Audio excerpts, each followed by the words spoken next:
Welcome to another episode of Guitar Search Saturdays. My name is Shane, and today we're heading to the Parkdale Plaza. This is an absolutely beautiful location. Actually, it's not. It's a bit of a shithole. All you can do is gamble, buy alcohol, and there's like one or two outlet stores. The one positive, if there's any, is it also features a cash converter store. Let's go in and see what it has to offer.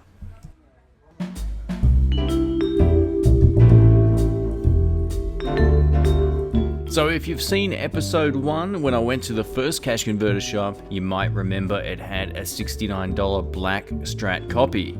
It looks like these things are a dime a dozen. The great thing about cash converters is right next to a $69 guitar, we have what looks like a beautiful Ibanez guitar with an immaculate finish. Check it out.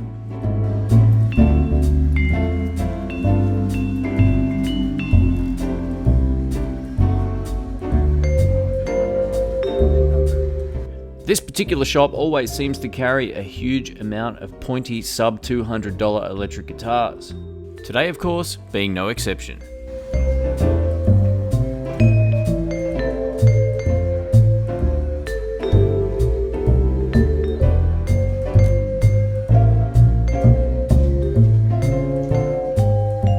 For a $129 used acoustic guitar, check out the mother of toilet seat binding around the outside. It actually looks pretty wild.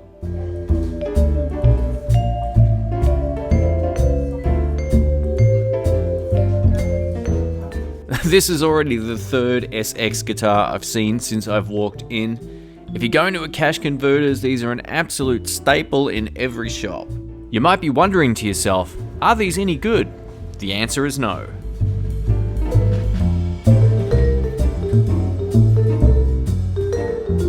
Check out the pickup combination in this bad boy. If you took this to a blues jam, you'd probably get a lifetime ban. After heading out to a whole lot of secondhand shops, I have to say I've seen one Dxp kit in every store. I'm actually starting to wonder whether or not anyone actually gets an opportunity to buy these things new, or they just turn up used.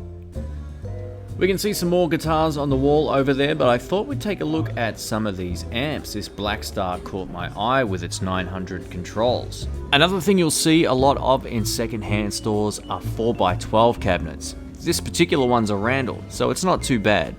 My theory is that a lot of guys must buy them as beginners and realize A, they're way too heavy, and B, they're way too loud. Hey, check it out, a Haden Mofo head. This is the 15 watt version.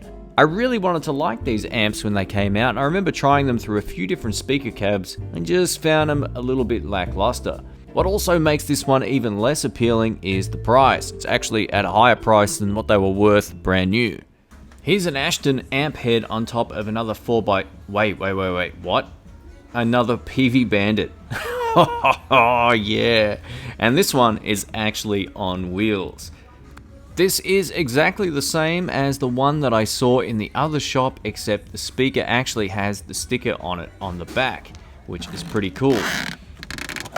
There it is, the Sheffield Speaker. These are great speakers. These are actually really cool amps. I would assume that this particular model might be slightly older than the other one, just based on the fact that the speaker has the sticker.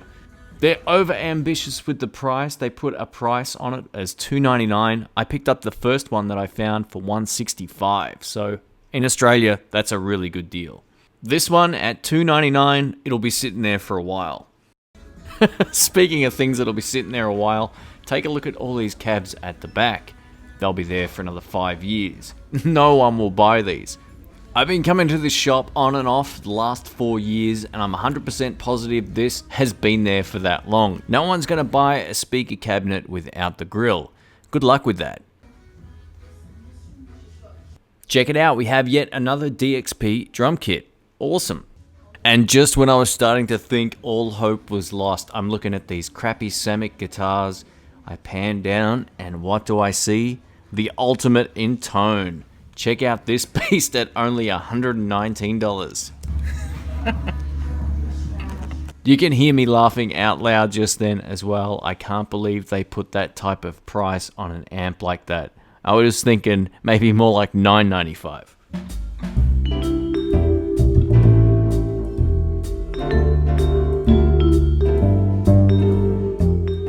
I love when I eyeball a guitar just to check its action, and I can tell it's severely warped in terms of its neck, and it would just be totally unplayable. The other awesome thing is, check out the guitar on the far left. Who needs strings? All of these 4 guitars are absolute junk. Stay away from these type of guitars, folks. Thankfully though, they do have a couple of entry-level Epiphone guitars at least to save the day. At least these will be playable. Over to the effects pedals now, and the first thing I see is a Livingston flanger for $25. They should pay you $25 to take those things. They're the noisiest pedals in the world. They're absolutely awful. Just make sure you stay away from these pedals, trust me. As you can see, Cash Converters is a total mixed bag of tricks. Right next to the crappy Livingston pedal, we have a Morley pedal. I'm pretty sure that that's either a wah or a volume pedal. I couldn't get up close enough to tell.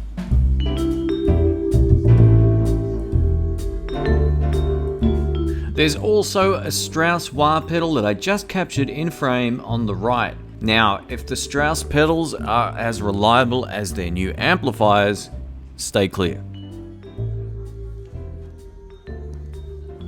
Alright, in this cabinet there's definitely some interesting stuff sitting on the ground. I can see a mini disc system right at the front. Remember those? If you're not over 30, you probably won't. There's also a Dan Electro pedal in front of the Boss Box, which is something I didn't realize until I was editing this video. It's also really cool to see another Boss pedal, the MD2 Mega Distortion. At $130, if you didn't bargain with this price, you'd be paying way too much. In the foreground, we see a Shure SM58, the world's most copied microphone. For that reason alone, I'm always suspicious of buying this particular brand from a second-hand store. While I haven't used the Morley Power pedal before, it's something that is on my radar to check out. Very cool. We also can see a Hot Tone Chorus pedal. Hot Tone pedals don't often pop up in second-hand stores. This is the first one that I've seen so far. Have you heard of Park Amplifiers before? Me neither. That little Behringer amp in the middle is actually pretty cool. I believe it's also loaded with a 12AX7 or some sort of valve combo. Either way, thankfully, it's not an SX amp. They suck big time.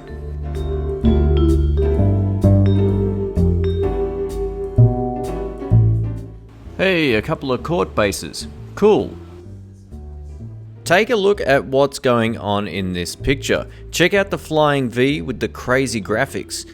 2 guitars to the left, and we have a camouflage guitar based on a Les Paul with Fidel Castro's head on it.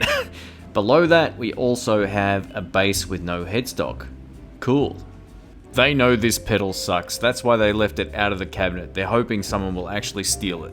As I took a walk around the shop, I realized there was some more practice amps on the ground. One of these amps is the TC80 from Gorilla. I'd never heard of this brand before, but after looking them up online, Gorilla actually have a huge range of amps. This particular one has a 10-inch speaker and gets mostly favorable reviews. Oh yeah, we also have a Red Stripe PV Rage. Even though this amp had no handle on the top, at $59 it had my attention until I realized the head was super loose within the box.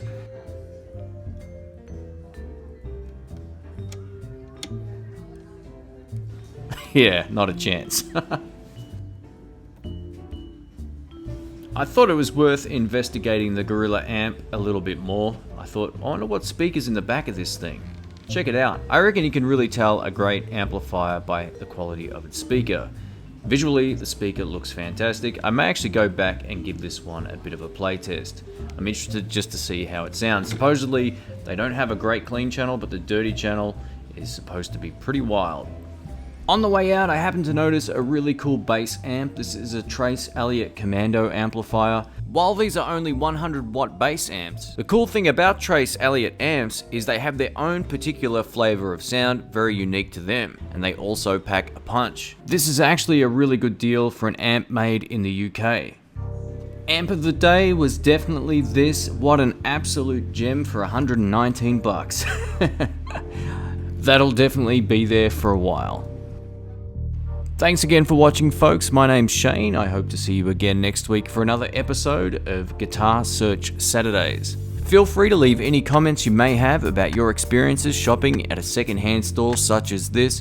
I'm sure a lot of you have picked up some awesome bargains shopping in the secondhand stores, as well as seen stuff that just absolutely made you laugh as well. If you enjoy this series, please click the like button, I absolutely appreciate that. Don't forget to subscribe and click the bell. Thanks for watching, catch you soon. See ya.